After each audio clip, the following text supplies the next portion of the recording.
បាទជនជាតិភ្នងគឺជាជនជាតិដែលវ័យចំណាស់ជាងគេនៅប្រទេសកម្ពុជាក៏ដូចជានៅទឹកដីដែនដីនៃប្រទេសកម្ពុជាមានជនជាតិភ្នងនៅតំបន់ភ្នំតំបន់ព្រៃ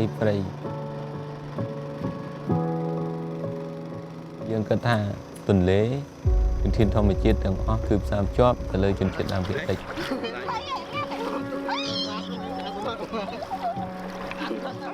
ให้ภาพอีตังบุลาอีกันอีพาให้มาเนอะไปរីប្រហែល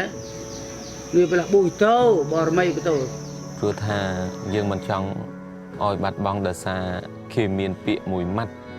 គម្រោងវិនាសកម្មដល់ទឹកដីរបស់យើងទេ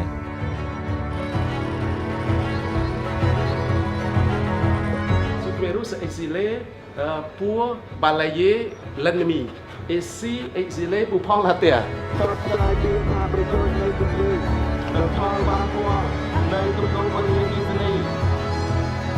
លេស្រែពកវាកំពុងតែឡើងបន្តិចម្ដង